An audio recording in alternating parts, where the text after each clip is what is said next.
Medan was the ghost ship run, right? Yes. Okay. Just making sure. No Ashley Tisdale. No. It's Tim. Hey, it's David. And we're with it Fridays. What the nani? Welcome to another episode of With It Fridays. Woo! Right, today we are talking about Man of Medan. Dun, dun, dun. The second installment, or well, the second game from Supermassive, but also the first installment of the Dark Picture Anthology series. Woo! Ooh, it's a trilogy?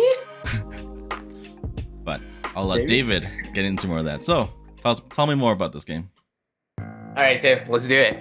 So, Man of Medan is the first installment of the Dark Picture Anthology series. Yes, it is a trilogy, but as this time of recording, we found out there was a fourth one coming, so here we go. Thank you. So it is an interactive horror game developed by Supermassive Games and published by Bandai Namco Entertainment for a multi-platform release on PlayStation 4, Xbox One, and PC in August 2019. The game offers players to move the characters, develop the characters' personality, and as well as make a decision for them on their interesting adventure. The game now allows a player to be assigned to which character they control, compared to Until Dawn, where that option was not available at all. The game also offers QuickTime events that can really be heart-racing. The story starts off with two individuals in an army, and they end up being in a cargo hold where they witness strange and scary things. Then it moves to the present time of the game, 2019. Here we meet new gang, Alex, Brad, Julia, Conrad, and Fliss. They ended up finding and exploring the same cargo hold that the two individuals first met. From there, the players will have to experience the strange and scary things that occur in the cargo and try to get everyone to survive.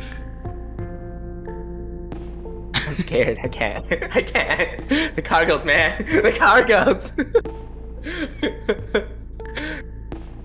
Now you're wondering about the story. Well, we'll tell you this. The story of Man of Medan is quite interesting as the game is very heavy based on the story itself. The game presents itself as a story that happens around the Bermuda Triangle where who knows what happens over there. And to spice things up, they make it very interesting by adding a crazy twist. We won't spoil it for you, so don't worry about it. But the game does offer those kind of story transition where you kind of jumping back and forth between each character that plays. So sometime when the story goes in, you guys be separated, the game will be separated, and it's nice to jump back and forth as the game provides character selection, so that it notifies which players to come up next. So that's a cool thing about the game here. And, you know, it's like a nice story game where you have a balance of darkness, horror, mystery, somewhat adventurous, but that's all I'm gonna say because if you really want to know, buy the game. The gameplay mechanic is pretty simple.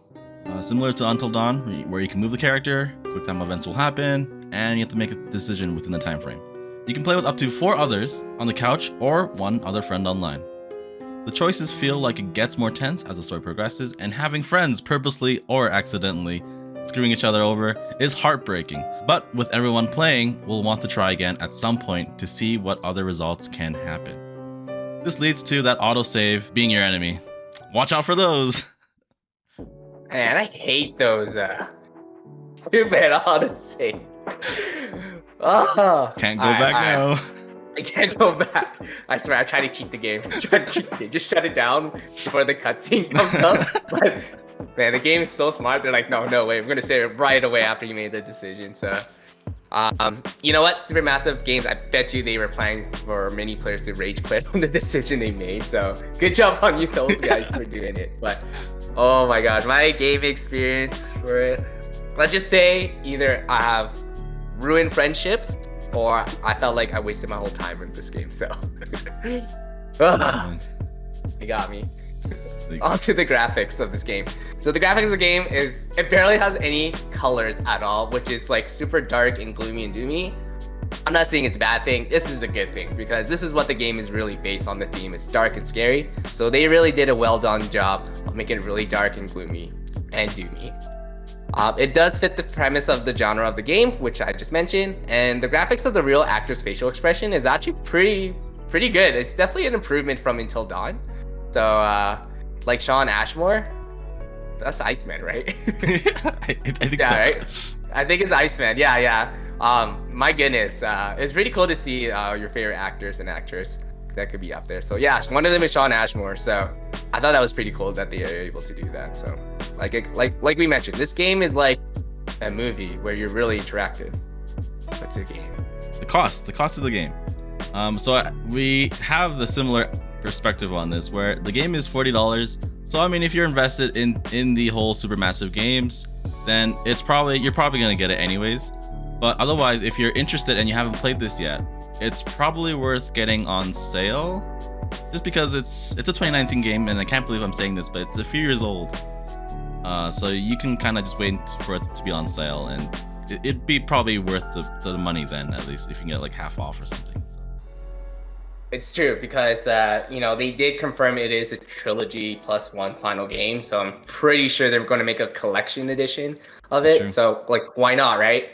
So I feel like it's going to come, but don't quote me on that. This is just what I think it is at this time of this recording. So, but now on to criticism. So, criticism of this game: you hate the autosave. That's all I'm saying. You hate it.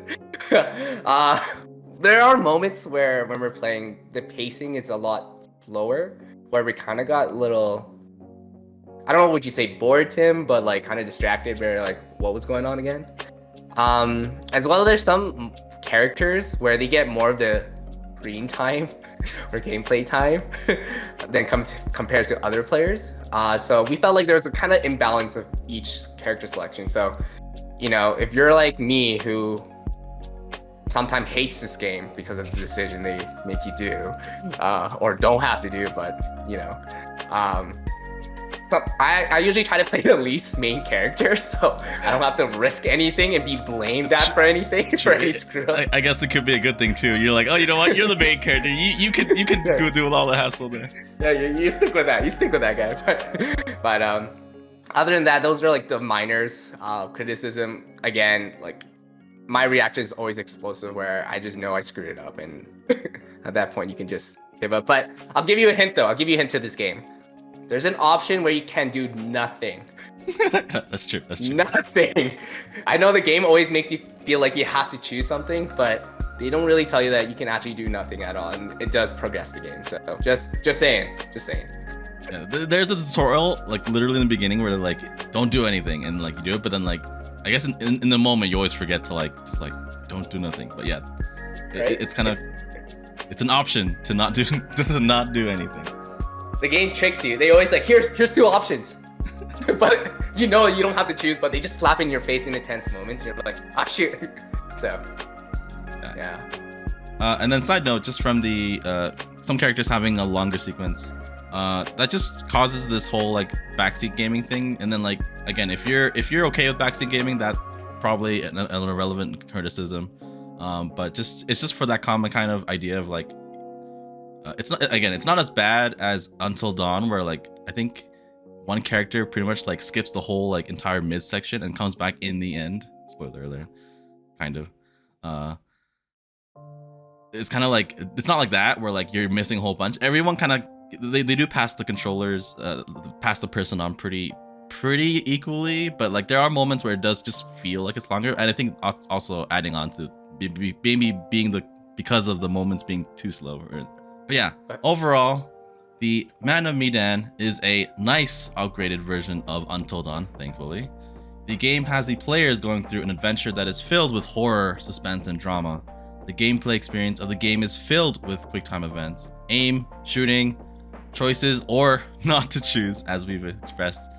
And that it just really impacts the player's story progression, as there are a good amount of endings.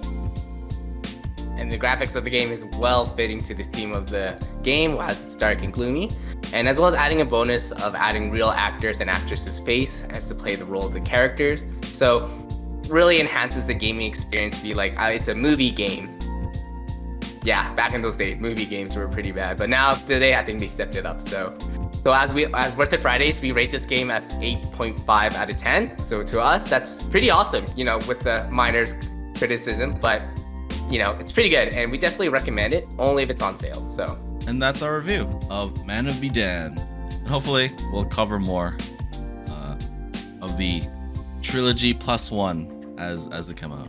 I know we're kind of working our way through House of Ashes right now, but maybe with COVID, once COVID's a bit down, we'll continue that. So again, if you reached to the end, thank you for watching all the way here, as we appreciate you and our fans. And again, comment what you guys think about the game if you guys have already played it, or if you guys haven't played it yet, let us know if you're interested.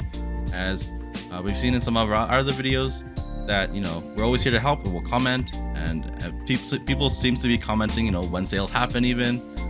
So thank you guys for that. It's kind of cool to have really a community of talking about the game, seeing when sales happen, and just seeing if any issues come up, and seeing if we can help each other. So that's pretty cool.